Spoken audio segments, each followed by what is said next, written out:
തൃപ്പാദം എന്ന പ്രതിദിന പരിപാടിയിലേക്ക് എല്ലാ മാന്യ ശ്രോതാക്കൾക്കും സ്വാഗതം.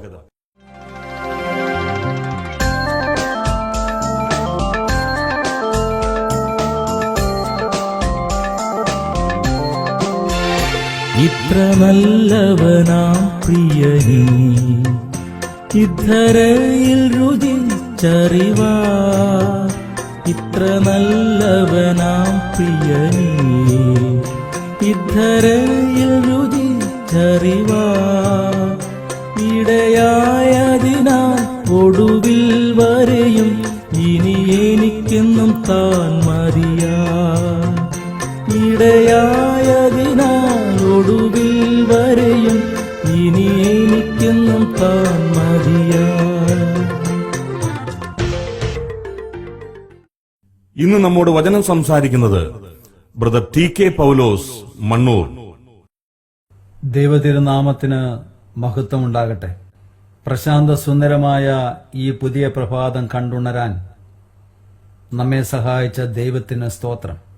ഇന്ന് രാവിലത്തെ ദൈവവചന ധ്യാനത്തിനായി ഒരു വേദഭാഗം ബൈബിളിൽ നിന്ന് വായിക്കാം.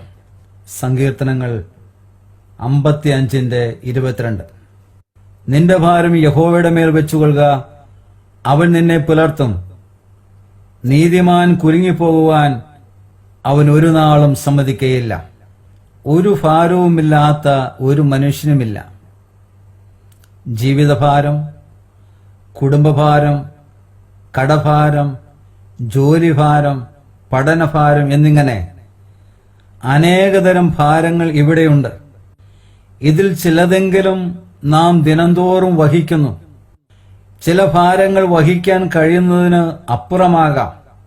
അത് ഉറക്കമില്ലായ്മയിലേക്കും മാനസിക പിരിമുറുക്കത്തിലേക്കും ചില രോഗങ്ങളിലേക്കും വരെ നമ്മെ നയിക്കാവുന്നതാണ്.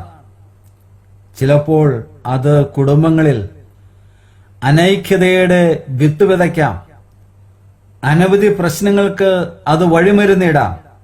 എന്നാൽ ഇസ്രായേലിലെ മധുരഗായകൻ എന്നറിയപ്പെടുന്ന നീറുന്ന അനവധി പ്രശ്നങ്ങളിലൂടെ കടന്നുപോയ രാജാവായ ദാവീദ് കൽപ്പിക്കുകയാണ്.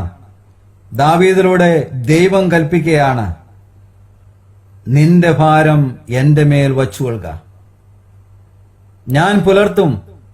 നീതിമാൻ കുലുങ്ങിപ്പോകാൻ ഞാൻ ഒരു നാളും സമ്മതിക്കുകയില്ല. എന്തൊരാശ്വാസം, എന്തൊരു സമാധാനമല്ലേ. എങ്കിലും ഇതിനൊരു വ്യവസ്ഥയുണ്ട്. എല്ലാവരുടെയും എല്ലാ ഭാരങ്ങളും എന്റെ മേലിടുവാൻ ഇവിടെ പറഞ്ഞിട്ടില്ല. ദൈവിക അനുഗ്രഹങ്ങൾ ഒന്നും വ്യവസ്ഥകൾ പാലിക്കാതെ ലഭിക്കുന്നതല്ല.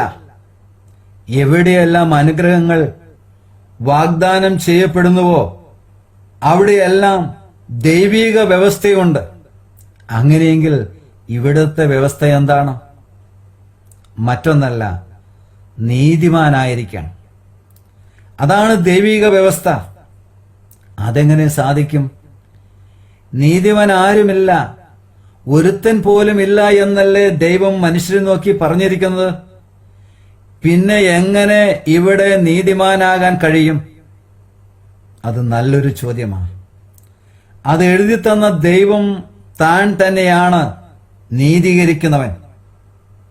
റോമാലേഖനം 8:33 മാത്രമല്ല, നീതീകരിക്കപ്പെടുവാനുള്ള മാർഗവും വെളിപ്പെടുത്തി തന്നിട്ടുണ്ട്. അതെന്താണ്? റോമാലേഖനം 3:26 താൻ നീതിമാനും യേശുവിൽ വിശ്വസിക്കുന്നവരെ നീതീകരിക്കുന്നവരുമാണ്. ഇതാണ് ഇന്ന് നീതിമാനാകാനുള്ള ദൈവിക മാർഗം.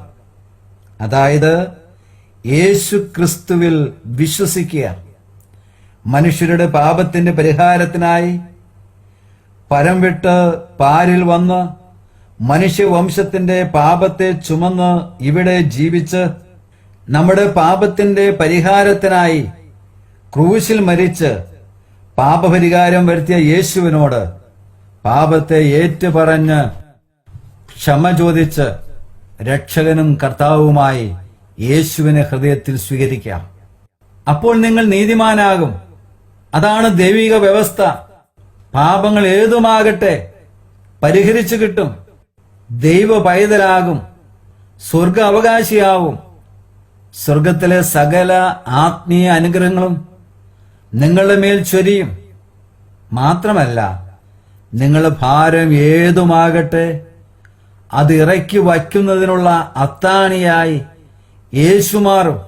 നിങ്ങൾക്ക് സന്തോഷത്തോടെ സമാധാനത്തോടെ ഇവിടെ ജീവിക്കാൻ കഴിയും. നിങ്ങളെ പുലർത്താമെന്ന് അവൻ വാക്ക് തന്നിരിക്കുകയാണ്. അതുകൊണ്ട് കരുണ ലഭിപ്പാനും തൽസമയത്ത് കൃപ പ്രാപിപ്പാനുമായി കർത്താവിന്റെ അടുക്കൽ ചെല്ലുക. പ്രാർത്ഥനയിലൂടെ നിങ്ങളുടെ ഭാരത്തെ അവന്മേലിടുക. ഈ പ്രഭാതത്തിൽ തന്നെ ഈ കാര്യം ചെയ്ത് ഇന്നേ ദിവസം ഭാരമില്ലാതെ ജീവിക്കാൻ തുടങ്ങാം. തുടർന്നു വരുന്ന എല്ലാ ഭാരവും അവന്മേൽ ഇട്ടുകൊള്ളുക. അവൻ കുലുങ്ങിപ്പോകാതെ എല്ലാ നാളും നിങ്ങളെ പുലർത്താമെന്ന് വാക്ക് തന്നിരിക്കുകയാണ്. ആ വാക്കിൽ ദൈവം വിശ്വസ്തനാണ്. ആകയാൽ ഭാരമെല്ലാം അവന്റെ മേൽ ഇട്ടുകൊള്ളുക. ദൈവം നിങ്ങളെ ഏവരെയും അനുഗ്രഹിക്കുമാറാകട്ടെ. എന്റെ സങ്കേതവും ബലവും ഏറ്റവും അടുത്ത തുണയും, എന്തോരാപത്തിലും ഏതു നേരത്തിലും എനിക്കെന്നുമെൻ ദൈവമത്രേ.